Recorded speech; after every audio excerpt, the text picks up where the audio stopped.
अस्सलाम वालेकुम dear students. आज के लेक्चर में हम लोग वैलेंस बॉन्ड थ्योरी को स्टडी करेंगे। इससे पहले हम लोगों ने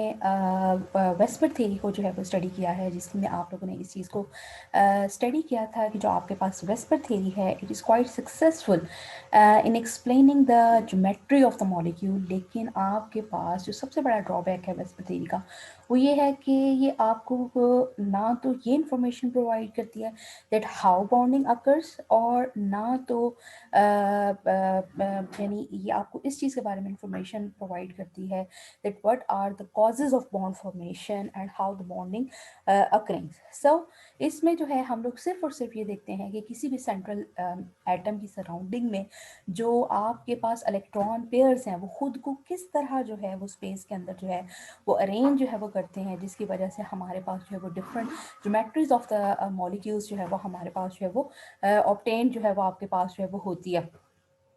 इस चीज़ को एक्सप्लेन करने के लिए कि आपके पास जो है वो बॉन्ड फॉर्मेशन कैसे जो है वो आपके पास अकर जो है वो आपके पास जो है वो हो रही है, इन चीज़ों को अंडरस्टैंड करने के लिए हम लोग किस चीज़ की हेल्प लेते हैं, हम लोग विलस बॉन्ड थ्योरी की जो है वो हेल्प लेते हैं। तो विलस बॉन्ड थ्योरी आपके पास किस चीज़ के ऊपर बेस कर रही होती है? It is basically based upon the assumption कि आपके पास के जो हाफ फिल्ड एटॉमिक ऑर्बिटल्स होते हैं, कोई से दो कंबाइनिंग एटम्स के, वो एक दूसरे के साथ क्या करते हैं, इंटरैक्ट जो है वो आपके पास करते हैं। और इस इंटरेक्शन के रिजल्ट में आपके पास क्या होता है, एक बिगर न्यू ऑर्बिटल बनता है, जिसको आप लोग मॉलिक्यूलर ऑर्बिटल कहते हैं, या आप उसको मोस्ट कॉमन वे में ओवरलैप्ड ऑर्बिटल भी जो है वो आपके पास जो है वो कहते हैं। और वही आपके पास जो है वो कहते हैं कि ये जो आपके पास नए ऑर्बिटल्स जनरेट होते हैं as a result of interaction of half filled atomic orbitals of the combining atoms, that is responsible for making the system to be stable one.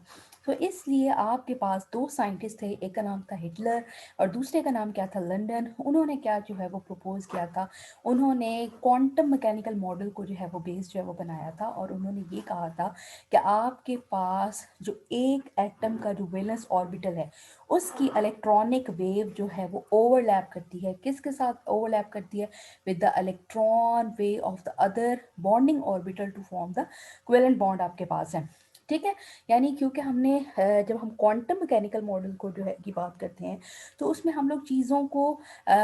यानी पार्टिकल्स, आप जिस तरह आप कहते हैं कि वेव पार्टिकल डुअलिटी, कि हर पार्टिकल की जो से एसोसिएटेड एक क्या होती है, वेव होती है। तो जो दोनों आपके पास कंबाइनिंग एटम्स हैं उनके जो आपके पास वैलेंस ऑर्बिटल्स हैं उन दोनों की एक एक इलेक्ट्रॉनिक वेव है। तो एक एटम के इलेक्ट्रॉनिक वेव दूसरे एटम के इलेक्ट्रॉनिक वेव के साथ क्या करती है, ओवरलैप जो है वो आपके पास करती है। इस ओवरलैपिंग के लिए जो आपके पास इसेंशियल कंडीशंस जो हैं वो आपके पास रिक्वायर हैं, वो क्या हैं कि आपके पास जो दो ऑर्बिटल्स जो एक दूसरे के साथ ओवरलैप कर रहे हैं, they must be the valence orbital. एक तो वो वैलेंस ऑर्बिटल होने चाहिए, दूसरा क्या है वो उनको हाफ फिल्ड होना चाहिए, और तीसरी चीज़ क्या है, they must retain their identities. ठीक है, और वो ये कहते हैं कि all other orbital on the atoms remains undisturb, कि आपके पास उस वैलेंस ऑर्बिटल के नीचे जितने भी आपके पास ऑर्बिटल होंगे दे मस्ट रिमेन अनडिस्टर्ब, आपके पास जो है वो आपके पास है। उसके बाद वो ये कहते हैं कि आपके पास जो दो हाफ फील्ड वैलेंस ऑर्बिटल्स एक दूसरे के साथ इंटरेक्ट करने जा रहे हैं, they must be sufficiently close to one another, और उनकी जो अलाइनमेंट होनी चाहिए वो क्या होनी चाहिए, प्रॉपर आपके पास होनी चाहिए। यानी वो डायरेक्शन ऑफ अप्रोच उनकी क्या होनी चाहिए, बहुत ज़्यादा जो है वो अच्छी जो है वो आपके पास होनी चाहिए। अब हम लोगों ने यानी वैलेंस बॉन्ड थ्योरी को एक्सप्लेन करने के लिए मोस्ट सिंपलेस्ट जो है वो मॉलिक्यूल लेते हैं, दैट इज H2 मॉलिक्यूल। और आपके पास आपको मालूम है ये जो H2 है that is basically a diatomic molecule. इसमें दो हाइड्रोजन के एटम्स एक दूसरे के साथ जो है वो क्या करते हैं, इंटरैक्ट जो है वो आपके पास जो है वो करते हैं। अब वो ये कहते हैं कि हम लोग स्टार्ट करते हैं, हम इज्यूम करते हैं दो हाइड्रोजन एटम्स को जो कि एक दूसरे से इस हद तक दूर हैं, विच आर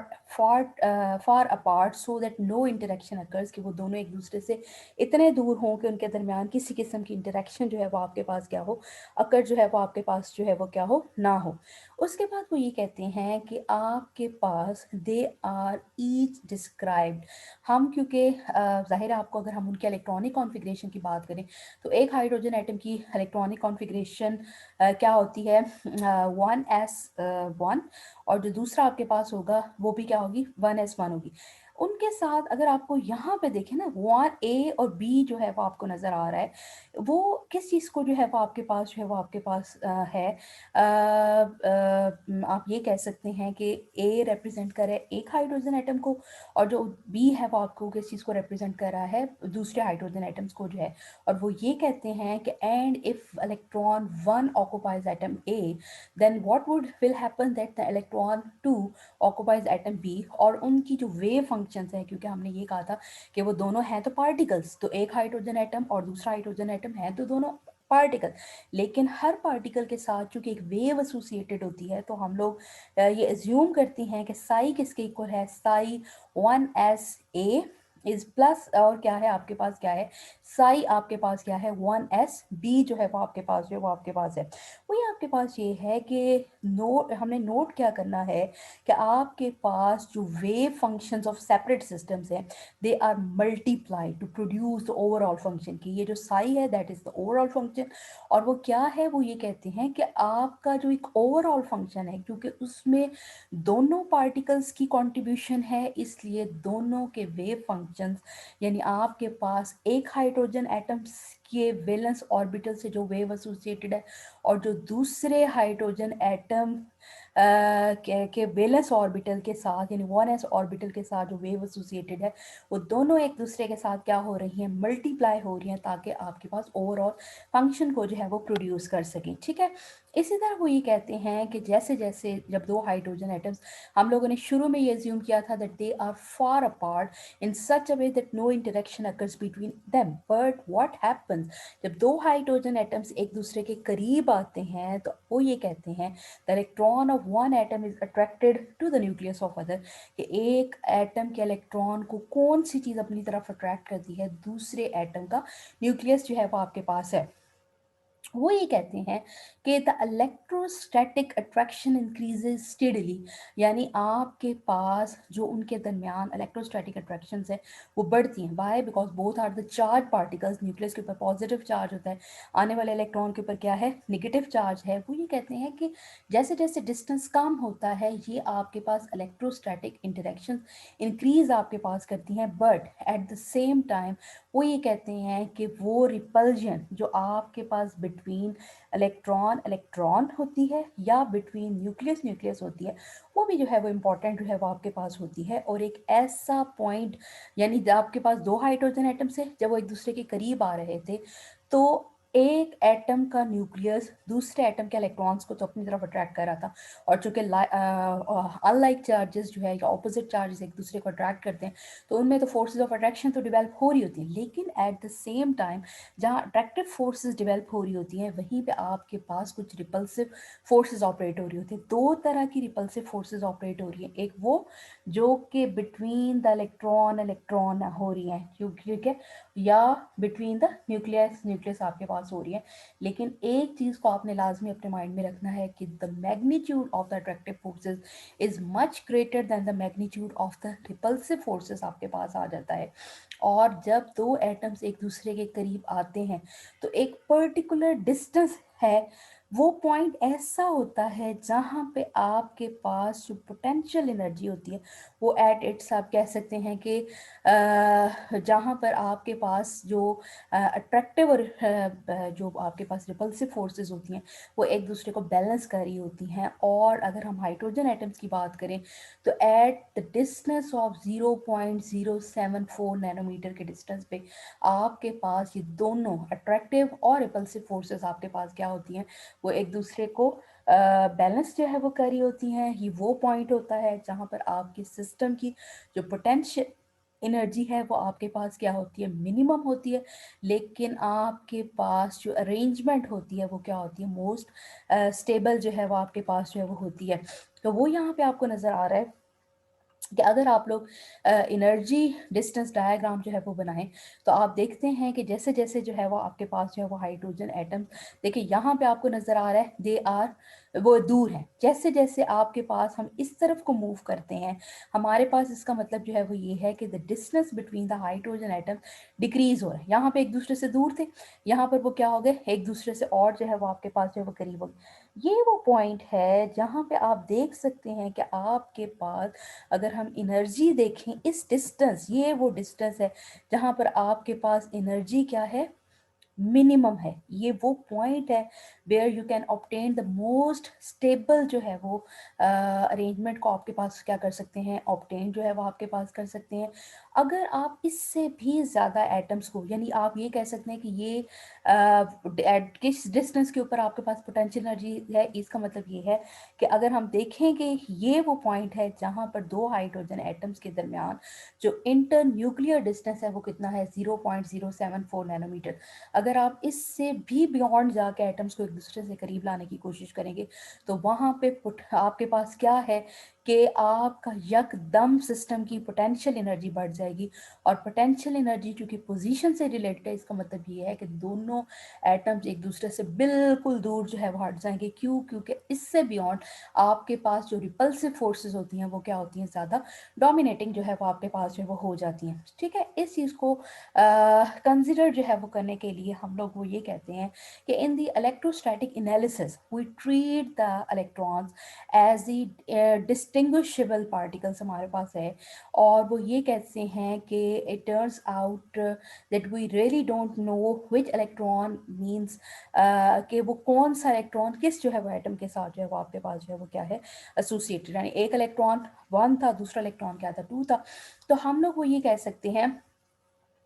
कि हमारे लिए इम्पॉसिबल है, what is impossible for us to describe that whether it is electron one जो कि वन एस ए के अंदर है, या इलेक्ट्रॉन टू है जो कि आपके पास क्या है, वन एस बी के अंदर आपके पास है। सो इस चीज़ को लाजमी आपने अपने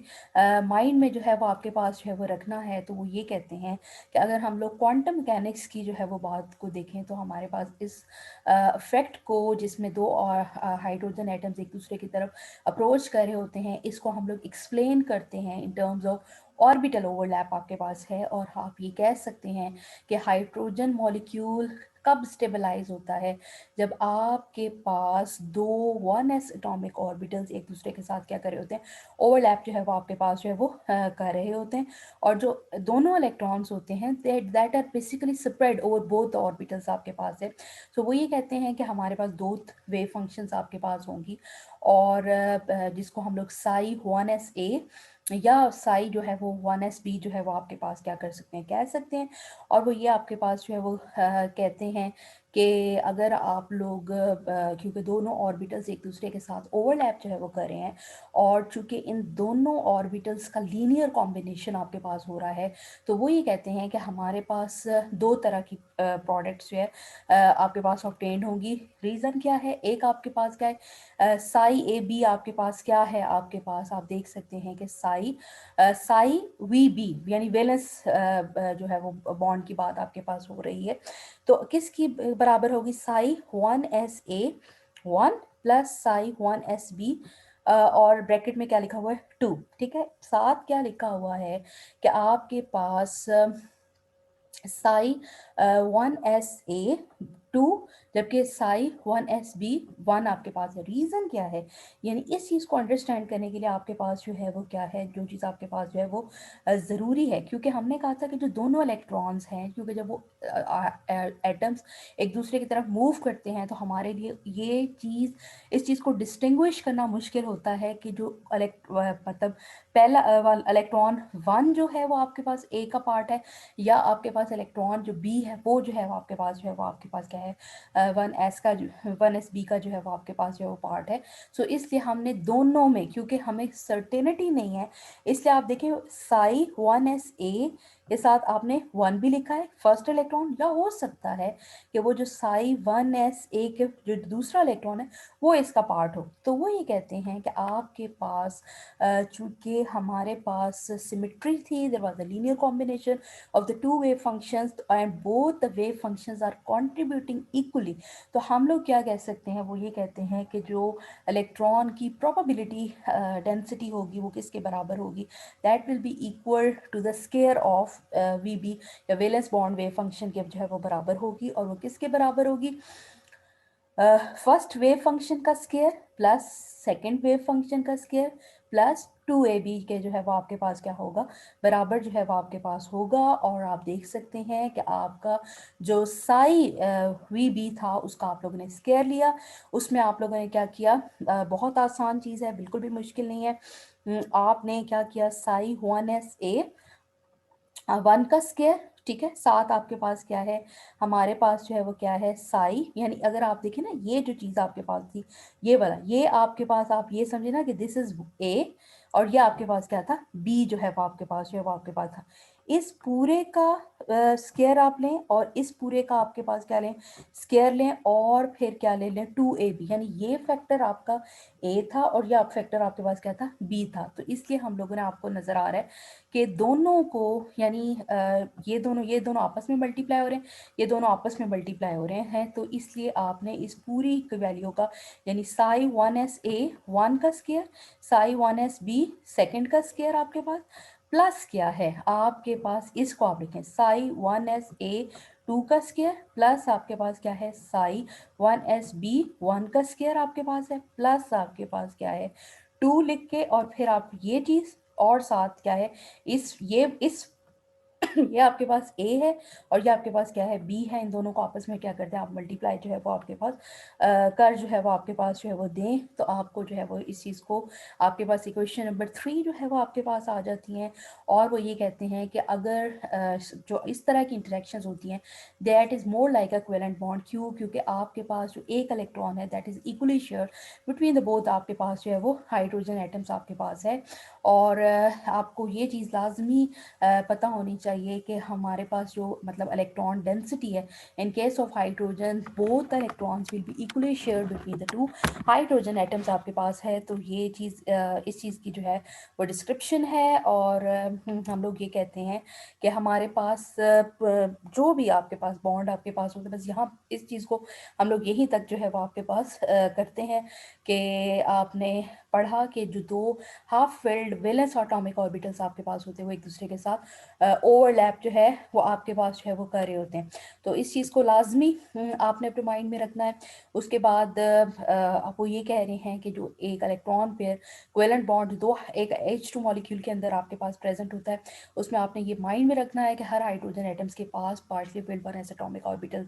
थे। हिटलर और लंदन ने ये पॉइंट आउट किया था कि जो इनके इलेक्ट्रॉन्स हैं वो इंडिस्ट्रिब्यूशेबल है और उनकी जो वेव फंक्शंस है it must express the fact आपके पास है। उसके बाद वो ये कहते हैं कि हमारे पास जो मॉलिक्यूलर वेव फंक्शन है वो आपके पास कब आपके पास ऑब्टेन्ड होता है, by the linear combination of the wave functions of atomic orbital. ये जो एटॉमिक ऑर्बिटल्स के वेव फंक्शंस हैं उनके लीनियर कॉम्बिनेशन के रिजल्ट में आपके पास मॉलिक्यूलर वेव फंक्शन जो है वो आपके पास क्या होता है, बनता है। उसके बाद वो ये कहते हैं कि जो पेयरिंग ऑफ इलेक्ट्रॉन अकर हो रही है it should satisfy the poly exclusion principle आपके पास है। और जो दोनों इलेक्ट्रॉन्स हैं उनकी स्पिन ऑपोजिट होनी चाहिए, यानी अगर एक क्लॉकवाइज मूव कर रहा है तो दूसरा एंटी क्लॉकवाइज जो है वो आपके पास क्या करेगा, मूव करेगा।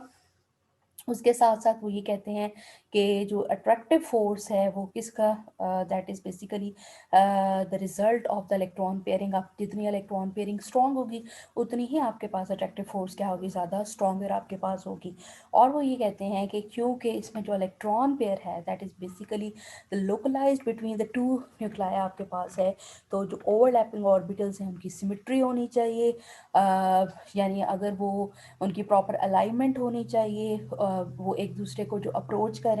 वो एक राइट अलाइनमेंट से जो है वो करें, क्योंकि जितनी ज़्यादा जो है वो अच्छी ओवरलैपिंग होती है उतना ही आपके पास बॉन्ड क्या होता है, ज़्यादा स्ट्रॉन्गर होता है। तो इन चीज़ों को आपने लाजमी अपने माइंड में जो है वो आपके पास जो है वो रखना है। और ये बिल्कुल मुश्किल जो है वो आपके पास चीज़ें नहीं हैं, बहुत आसान चीज़ें आपके पास हैं और जिसको आप लोगों ने स्टडी किया। इसके साथ साथ जब आप लोग यानी आप लोग वीबीटी जो है वो पढ़ते हैं तो वीबीटी में आपने ये पढ़ा कि जो दो आपके पास हाफ फिल्ड एटॉमिक ऑर्बिटल्स एक दूसरे के साथ ओवरलैप जो है वो आपके पास कर रहे होते हैं, और तो उस ड्यूरिंग दैट प्रोसेस हमारे पास जो बॉन्ड बन रहा होता है, ये जो मॉलिक्यूलर ऑर्बिटल जनरेट आपके पास हो रहा होता है वो दो तरह के आपके पास होते हैं। वो पे भी सिग्मा बॉन्ड भी हो सकता है, वो आपके पास क्या हो सकता है, पाई बॉन्ड भी हो सकता है। इनका कंपैरिजन बहुत आपके पास सिंपल है कि अगर आप लोग देखें वो ये कहते हैं कि अगर हम लोग इनको देखें, यानी ये हमारे पास क्या है कि अब जो दो half filled atomic orbitals overlap कर सकते हैं वो एस एस भी हो सकते हैं, वो एस पी भी हो सकते हैं, और आपके पास क्या हो सकते हैं, पी पी भी जो है वो आपके पास हो सकते हैं। अब जब हमारे पास, यानी यहाँ पे आप देख सकते हैं एस एस ओवरलैप हो रहा है, एस पी ओवरलैप हो रहा है, या पी पी ओवरलैप हो रहा है, आप देख सकते हैं कि दोनों जो हाफ फिल्ड एटॉमिक ऑर्बिटल्स, चाहे वो एस एस था, एस पी था, या पी पी जो है वो आपके पास था, जब वो एक दूसरे के साथ ओवरलैप जो है वो कर रहे हैं तो उनमें हेड ऑन ओवरलैप हो रहा है। इस तरह आपके पास हेड ऑन ओवरलैप हो रहा है कि आफ्टर ओवरलैपिंग हमारे पास जो नया बॉन्ड क्रिएट होता है उसमें आपके पास जो इलेक्ट्रॉन डेंसिटी है that is basically between the two nuclei आपके पास जो है वो आपके पास जो है वो होती है आपके पास, ठीक है। तो वो ये कहते हैं कि जो सिग्मा बॉन्ड है that is basically such a bond which is symmetrical around the line which is joining the two nuclei आपके पास है, a bond which is formed by the overlapping of atomic orbitals in such a way that the probability of finding an electron is maximum between the two nuclei आपके पास जो है वो आपके पास होता है। यानी आपको पता है कि जहाँ पर वो स्ट्रेट लाइन जो आपके पास दो न्यूक्लाई को ज्वाइन करी हो तो उसको हम क्या कहते हैं, बॉन्ड एक्सिस जो है वो आपके पास कहते हैं। तो वो ये कहते हैं कि आपके पास जो इलेक्ट्रॉन डेंसिटी है वो इन इस रीजन के अंदर जहाँ पर दो आपके पास एटॉमिक न्यूक्लियाई एक दूसरे के साथ ओवरलैप करे उसके सेंट्रल रीजन में क्या होनी चाहिए, ज़्यादा जो है वो आपके पास होनी चाहिए। लेकिन आपको ये चीज़ मालूम है कि अगर लेट सपोज हम लोग, मैं किसकी बात करूं, मैं आपके पास एच एफ की जो है वो बात करूं, या अगर हम लोग एच एच की बात करूं उसमें एस एस ओवरलैप था, उसमें भी सिग्मा बॉन्ड जो है वो आपके पास बनता है। इसी तरह अगर मैं आपके पास हाइड्रोजन फ्लोराइड की बात करूं तो उसमें हाइड्रोजन का one S atomic orbital fluorine के two P X atomic orbital के साथ क्या करा होता है, ओवरलैपिंग जो है वो आपके पास जो है वो करा होता है। और चूंकि इसमें भी जो आपके पास पी एक्स है या आपके पास हाइड्रोजन का जो एस ऑर्बिटल है उनमें प्रॉपर अलाइनमेंट है, there will be the head on overlap. So इसमें भी आप लोग जो है वो ये देख सकते हैं कि उसमें भी आपके पास सिग्मा बॉन्ड फॉर्मेशन आपके पास होगी। इसी तरह अगर आप लोग दो फ्लोरीन के मॉलिक्यूल्स देखेंगे तो अगर हम लोग फ्लोरीन के एटॉमिक कॉन्फ़िगरेशन को देखें, 1s2 2s2 2p, यानी आप कह सकते हैं कि 2pz में भी दो इलेक्ट्रॉन, और उसके बाद 2py में भी दो इलेक्ट्रॉन, और 2px में दोनों के पास, क्योंकि टोटल दोनों के पास कितने कितने इलेक्ट्रॉन होते हैं, नोन होते हैं। इसके भी 2px ऑर्बिटल में आपको दिखाई दे रहा है कि एक ही इलेक्ट्रॉन जो है वो प्रेजेंट है, और इसके भी जो है वो 2px ऑर्बिटल के अंदर आपको एक ही इलेक्ट्रॉन जो है वो आपको क्या है दिखाई जो है वो आपके पास जो है वो दे रहा है। तो आप देख सकते हैं कि इसका के 2px जो आपके पास हाफ फील्ड है, इसके 2px के साथ जो है वो ओवरलैपिंग जो है वो आपके पास कर रहा है। और इस अमल के दौरान इनकी इसकी जो स्पिन क्वांटम नंबर है वो भी आपके पास क्या है, एक दूसरे से ऑपोजिट होगा, यानी एक क्लॉकवाइज है एक एंटी क्लॉकवाइज मूव कर रहा है। और इसमें भी हेड ऑन जो है वो सिमेट्री जो है वो प्रेजेंट जो है वो हेड ऑन ओवरलैप होगा, जिसके रिजल्ट में आपके पास F2 मॉलिक्यूल जनरेट होगा। लेकिन कई दफ़ा आपके पास जो ऑर्बिटल्स होते हैं वो एक दूसरे के साथ क्या होते हैं, वो साइड बाय साइड वे उनमें की अप्रोच आपके पास होती है। यानी अगर आप लोग ये देखें कि पी एक्स और पी एक्स तो हेड ऑन ओवरलैप से एक दूसरे के साथ ज्वाइन करते हैं, लेकिन अगर आप लोग जिस तरह आपको सामने O2 मॉलिक्यूल जो है वो दिखाई दे रहा है, आपको नज़र आ रहा है कि एक का 2py दूसरे के 2py के साथ जो है जो कि ओवरलैप जो है वो आपके पास कर रहा है, तो इसमें हेड ऑन ओवरलैप जो है वो नहीं हो रहा। इसमें भी एक एटम का 2p5 दूसरे एटम के 2p5 के साथ ओवरलैप जो है वो करेगा, लेकिन उसके रिजल्ट में भी आपके पास जो है वो क्या होगा, बॉन्ड जो है वो क्रिएट होगा। लेकिन क्या होगा, a new bond will be formed in which the probability of finding an electron is thus away from the line joining the two nuclei आपके पास है। रीज़न आपके पास क्या है, क्योंकि इसका अब आप देख सकते हैं क्योंकि ये एक दूसरे के बिल्कुल क्या है, पैरेलल मैनर में जो है वो अवेलेबल है। ये इसके साथ और ये इसके साथ ओवरलैप तो करेगा, और इसके रिजल्ट में आपके पास क्या होगी, ये वाले इलेक्ट्रॉन्स भी शेयर होंगी, लेकिन probability of finding an electron कहाँ पे आपके पास maximum है, that is away from the line which is joining the two nuclei. वो लाइन जो दो हाइट ऑक्सीजन न्यूक्लाई को एक दूसरे के साथ बॉन्ड कर रहे हैं, उनसे वो क्या होगी, अवे होगी. So this was a comparison. हम लोगों ने आज के लेक्चर में हम लोगों ने वीबीटी को स्टडी किया, इसके साथ साथ हम लोगों ने सिग्मा और पाई बॉन्ड को जो है वो स्टडी जो है वो किया है.